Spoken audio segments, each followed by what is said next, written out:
Welcome back to The Disturbing Real. I'm your host, Sensory Stowers, and on today's episode, we are delving into Miss Violence. This movie recommendation came from 93 Comomuso, I believe that's how you pronounce his username or her username. Thank you for the recommendation if you're listening to this episode. This one is for you.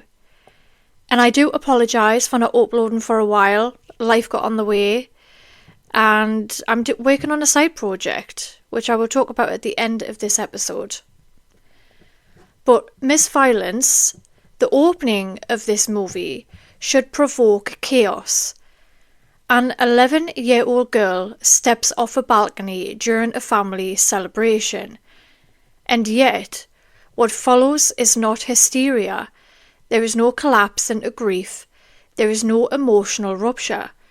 Instead, there is order. This is your first warning as a viewer. This is not a story about tragedy. This is a story about systems that survive tragedy without changing. From the very first scene, the film communicates its thesis. Violence is not always explosive.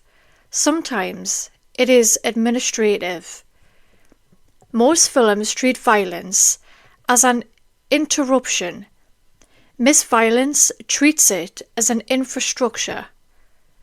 The family does not recognize itself after the child's death because the death does not disrupt the structure. The system is designed to absorb loss. This mirrors real-world abusive environments where individuals are replaceable, emotional expression is discouraged, continuity matters more than well-being. The suicide is not the story, it is the evidence.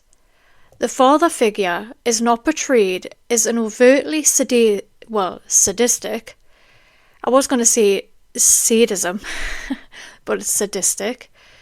He is calm, procedural, efficient, that is critical. Psychologically, he represents instrumental abuse, harm enacted not for emotional release, but for maintenance of dominance. He does not rage, he schedules. His authority operates through surveillance, economic dependence, sexual ownership, conditional care. This aligns closely with authoritarian leadership models in cult psychology. The household is not a family unit. It is a closed authoritarian microstate.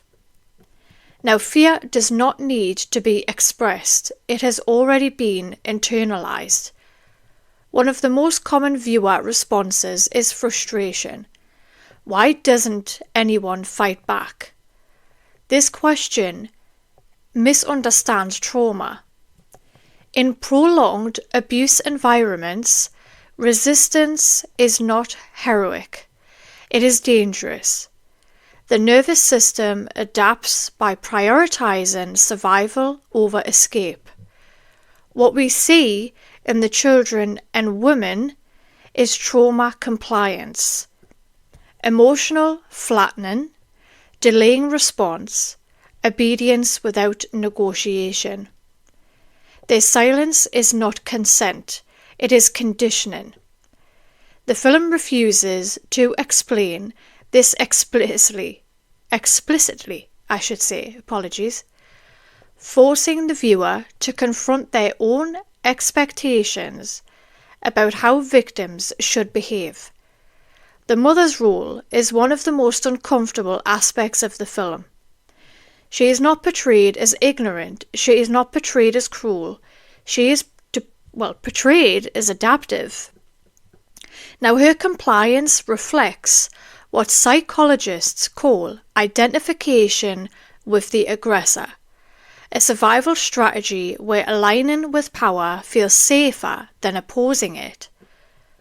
This does not absolve her, but it contextualizes her. Miss Violence forces us to sit with a painful reality. Victims can become enforcers without even ever becoming free. Now, the apartment itself is an instrument of control. Narrow hallways, harsh lighting, minimal personal space, no visual warmth. This environment creates what is known as environmental domination, a setting designed to suppress individuality and reinforce hierarchy. No one in this home truly inhabits space. They occupy it. The camera mirrors this oppression. Static shots, distant framing, observational coldness. The viewer is not invited inside emotionally. They are positioned as a silent witness, just close enough to feel complicit. When medical professionals and social services appear, there is a fleeting expectation of intervention. The expectation is dismantled. The institutions fail not because they are malicious, but because they rely on disclosure, they trust appearances, they operate within procedural limits. Now, abuse that is quiet, organised, and internally enforced often evades systems designed to respond to chaos. This is one of the film's most damning statements. Systems built to protect can be rendered useless by politeness and compliance. The film never exploits sexual violence visually, and yet its presence is suffocating. This restraint is deliberate. By refusing explicit depiction, the film shifts focus from the act to the structure that allows repetition. The horror lies not in what is shown, but in how routine it has become. Now, the absence of shock forces the viewer to recognise how normalised abuse can feel from the inside. There is no rescue, no uprising, no moral restoration. This is not a narrative failure. It is a philosophical stance. The film asserts that not all victims are saved, not all systems collapse. Awareness does not guarantee change. This refusal is what makes the film so divisive. Viewers are denied emotional closure because the real world rarely offers it. The emotional response to Miss Violence, numbness, anger, helplessness, is not accidental. The film is structured to remove emotional release, deny moral superiority, get my words out, and force prolonged unease. Now, this mirrors the emotional state of those trapped within abusive systems. You are not meant to leave feeling enlightened. You are meant to leave feeling unsettled. Miss Violence is not asking if abuse is wrong. It is asking why it is allowed to function. It exposes how control can masquerade as care, silence can be adaptive, and order can be lethal. The most terrifying idea the film represents is this. Violence does not always announce itself. Sometimes it organises itself quietly and waits to be accepted. And the question it leaves us with is not about the characters on screen, but about the structures we trust every day. What do we fail to see because it looks normal? Now, I thoroughly enjoyed this movie for the psychological aspect. As some of you might know, or for those that don't know, I have a degree in psychology, criminology and psychology to be precise, and I do work on a lot of cases to do with psychology. I've had quite a few people coming to me asking me to analyse interrogations, to rewatch serial killer interviews, and give my personal opinion, my intuitive opinion on their cases. So any movie that allows me to pick apart the psychology is fascinating to me. And the director of this movie, Miss Violence, did a fantastic job with the actors in this movie, portraying how they did.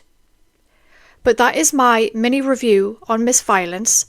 If you enjoyed it, apologies on my word skipping a little bit, or lack thereof. I do apologise. But yeah, if you've seen Miss Violence, let me know. If you haven't seen it, let me know. What are your thoughts on this movie if you have seen it? And the next movie I'm going to be talking about is, well, it is kind of a special one.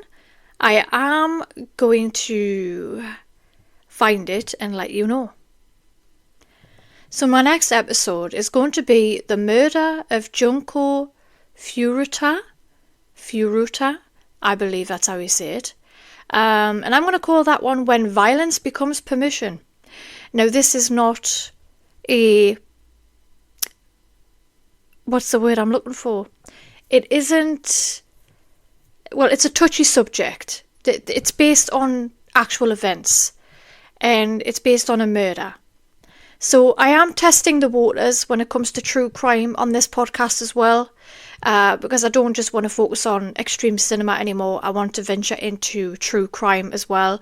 And if you would love me to go into my analysis or thesis on, true crime, like serial killers, the reasons behind why they do what they do, like what I get from them as a person, then please let me know. I've done years and years of research on the psychology.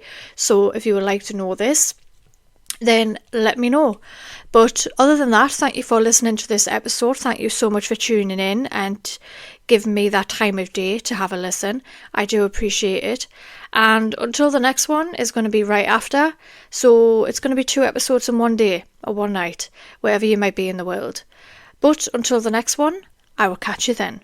Bye, sickos.